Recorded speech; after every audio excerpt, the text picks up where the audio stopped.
Antes de começar o vídeo, eu quero pedir a você que acompanha o Blog da Cidadania que se inscreva no nosso canal, curta e compartilhe os nossos vídeos, acione o sininho das notificações, que assim você nos ajuda a fazer o nosso trabalho.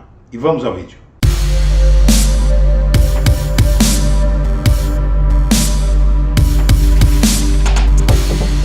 Olá, eu sou Eduardo Guimarães e este é o Blog da Cidadania. E o governo Lula acaba de enquadrar a Polícia Rodoviária Federal após uma tentativa de passar o pano para um crime grave. E note-se que quem pensa que a questão da proteção da democracia brasileira, que o risco à democracia brasileira terminou com o fim da tentativa de golpe de 8 de janeiro, está muito enganado.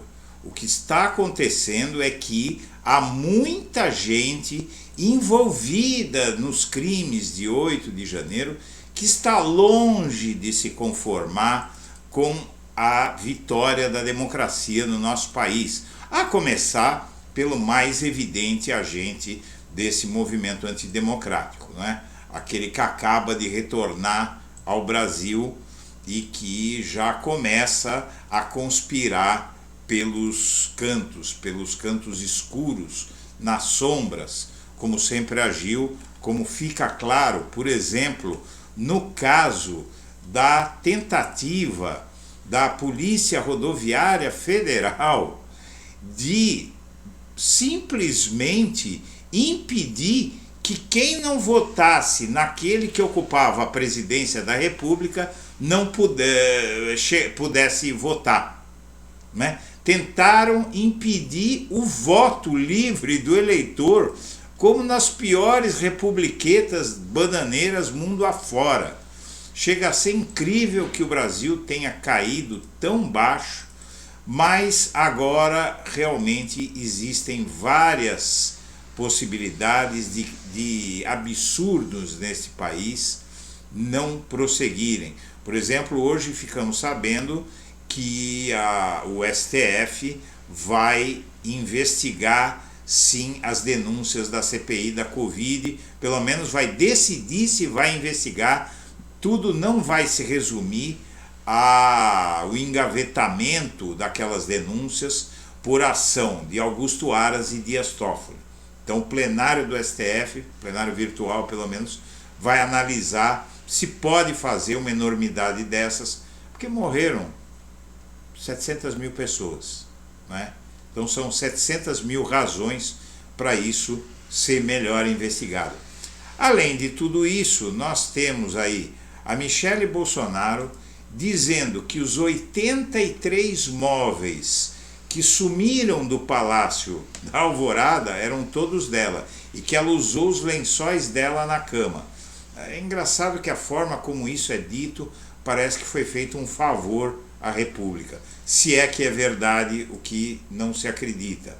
E além de tudo isso, nós temos aqui uma outra informação de que quem está de volta ao cenário político, minha amiga e meu amigo, concomitantemente à volta de Bolsonaro ao país, é ele mesmo, ninguém mais, ninguém menos do que o político que mais ajudou Bolsonaro contra Lula na eleição do ano passado.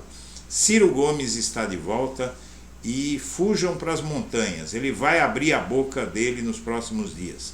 Seja como for, o caso da Polícia Rodoviária Federal é muito grave, porque vamos entender o que é que acontece. O caso é muito grave porque tentou-se acobertar esse crime. A Polícia Rodoviária Federal instaurou uma sindicância através do seu corregedor. O corregedor mandou instaurar uma sindicância para investigar, evidentemente, no mínimo, que a Polícia Rodoviária Federal tinha, inclusive, aumentado em proporção muito grande os efetivos em estados onde o Lula venceu e onde o Lula era mais forte. O paroxismo desse aumento de efetivo na tentativa de barrar eleitores se deu em Minas Gerais, que era o estado-chave da campanha eleitoral do ano passado, onde todos apostavam suas fichas devido a uma crença embasada da política de que quem vence em Minas Gerais vence no Brasil, né? E ali a Polícia Rodoviária Federal aumentou em 100 agentes, né? Tirou de folga e pagou hora extra para 100 agentes fazerem essa operação. E também a Bahia é o segundo lugar com 92 agentes que foram mobilizados a mais. Muito bem, com todos esses dados disponíveis, com o dado de que isso só ocorreu nos lugares onde Lula estava mais forte, porque a Polícia Rodoviária Federal diz que fez isso para coibir fraudes eleitorais, conversa e tal, porém, isso só ocorreu no Nordeste. Porque o mapa que eu vou mostrar para vocês aqui, que está em reportagem do Jornal Globo, alguns já devem ter visto, talvez, mostra que nos estados do Sul, do Sudeste, do Centro-Oeste, onde o Bolsonaro estava tão ou mais forte que Lula, essas operações não ocorreram. Elas ocorreram só onde o Lula tinha chance de ganhar ou era muito forte, né? Então, o que é que faz a Corregedoria da Polícia Rodoviária Federal? Arquiva as investigações, com tudo isso à vista, à luz do sol. O Lula simplesmente foi lá e demitiu o corregedor, é o mínimo, né? É o mínimo, tinha que demitir o corregedor. E agora o que fica muito claro, inclusive essa é a opinião corrente, é de que a ligação do Anderson Torres e do Bolsonaro nesse episódio fica absurdamente clara. E o outro bônus dessa notícia que eu estou dando hoje é que, além de o Bolsonaro começar a responder pelas questões da pandemia, realmente essa aliança com o Anderson Torres está a um passo de estourar, com o Anderson Torres preso há 90 dias, as filhas fazendo tratamento psicológico, a sogra teve uma reincidência de câncer, a mulher está desesperada, o próprio Anderson Torres chora todo dia, segundo os relatos, porque ele vê que as penas de prisão contra ele, há quem fale em 90 anos, 91 anos de penas de prisão. A gente sabe que isso facilmente vira 3, 4, 5 anos, mas que ninguém queira saber o que são 3, 4, 5 anos numa prisão brasileira, mesmo para um figurão, né? Então vamos passar aqui para as matérias que corroboram tudo isso que eu estou dizendo.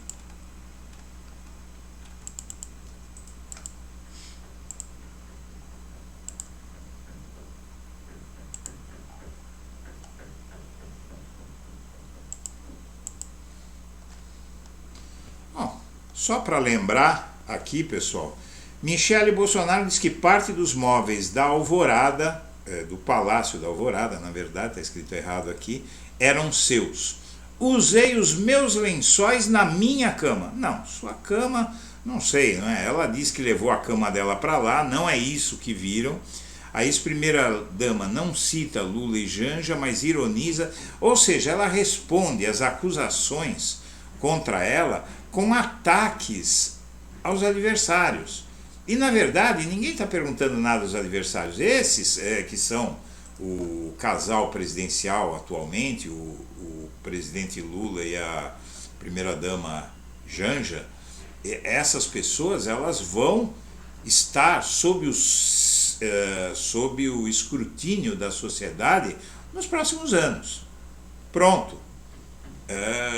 Ninguém está perguntando para Michele Bolsonaro se ela está satisfeita ou insatisfeita com o governo Lula. O que está se perguntando ao casal presidencial é onde estão os 83 móveis que sumiram do Palácio da Alvorada.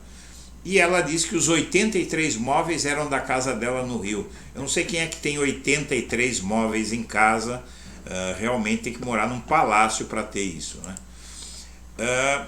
E aqui palestra de Ciro Gomes em Lisboa sobre o governo Lula. O Ciro Gomes está às vésperas de voltar e ele volta praticamente ao mesmo tempo que Bolsonaro e muito provavelmente para ajudar Bolsonaro nas críticas a Lula. Ou seja, o Ciro Gomes precisa mudar pelo menos a forma como ele se apresenta, não é? Porque ele se apresenta como um político de esquerda e tem uma aliança tácita com a extrema-direita. Bom, mas aqui o que vige mesmo, o que importa nesta matéria é a questão das digitais do Anderson Torres em tudo que Bolsonaro fez para melar as eleições e a atitude da Polícia Rodoviária Federal, como você vai ver nesta matéria do UOL que saiu hoje cedo, a atitude da Polícia Rodoviária Federal de engavetar uma investigação desse calibre que você vai ver aqui. Eu vou direto ao que interessa aqui para te mostrar. O que você está vendo aqui é um mapa, vou ver se está claro aí na tela, aqui está bem claro. Aqui um mapa, quero deixar bem aqui, vamos lá. O mapa do Brasil durante o segundo turno, no dia do segundo turno da eleição presidencial de 2022. Então aqui vamos ver, os estados vermelhos foi onde a Polícia Federal aumentou o efetivo e fez grandes operações. Os estados em azul são os estados em que a Polícia Rodoviária não fez praticamente nada. Então aqui, por exemplo, no Amazonas, houve um aumento de 150% do efetivo. Ele foi de 6 policiais para 9, mas estamos falando de uma região pouco povoada. Outro estado petista, por assim dizer. No Pará havia 28 policiais em plantão e recrutaram mais 45. No Maranhão havia 22, recrutaram mais 45, um aumento de 204%. Em Tocantins havia 13, aumentaram mais 12, dobraram, um aumento de 92%. Na Bahia, para que você tenha uma ideia, o efetivo era de 112, colocaram mais 90, um aumento de 80%. Em Minas Gerais, o efetivo da PRF era de 94 agentes e passou para 102, um aumento de 108%. Passou não, aumentou em mais 102. Então, foi formado um efetivo de 196 policiais em vez de 94. Aí você vai a São Paulo, por exemplo, um efetivo extra de 54 em São Paulo, onde havia dúvida, né? Em Goiás, muito menos também. No Paraná, quase nada, menos do que havia, 85. Então os grandes aumentos de efetivo foram nos estados do Nordeste e do Norte e do Nordeste. E a Polícia Federal, a Polícia Rodoviária Federal, através da sua corregedoria, arquiva as investigações de uma forma que o Lula não aceitou e simplesmente o que ele fez? Demitiu o corregedor, que era a única coisa a fazer. E o que eu acho que importa muito, que eu quero ressaltar aqui nessa matéria, é o seguinte, é que a Polícia Rodoviária Federal, fica claro que assim como as Forças Armadas, ainda está cheio de golpista. E se não forem tomadas medidas como essas que o Lula está tomando, realmente o país vai continuar em risco.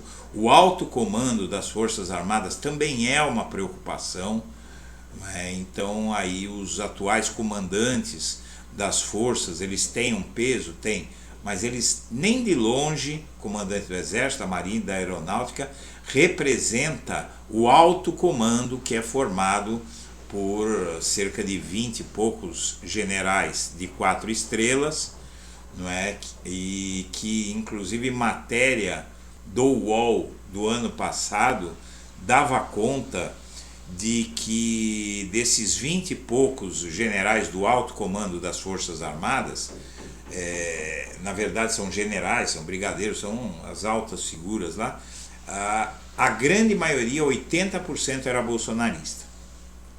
E até agora não houve uma mudança digna de nota nesse alto comando que tranquilize a sociedade para o fato de que não há gente capaz de apoiar algo como Bolsonaro, não alguém, algo mesmo, como Bolsonaro na presidência da República. Minha amiga, meu amigo, eu quero agradecer a atenção e deixo meu melhor abraço para todo mundo.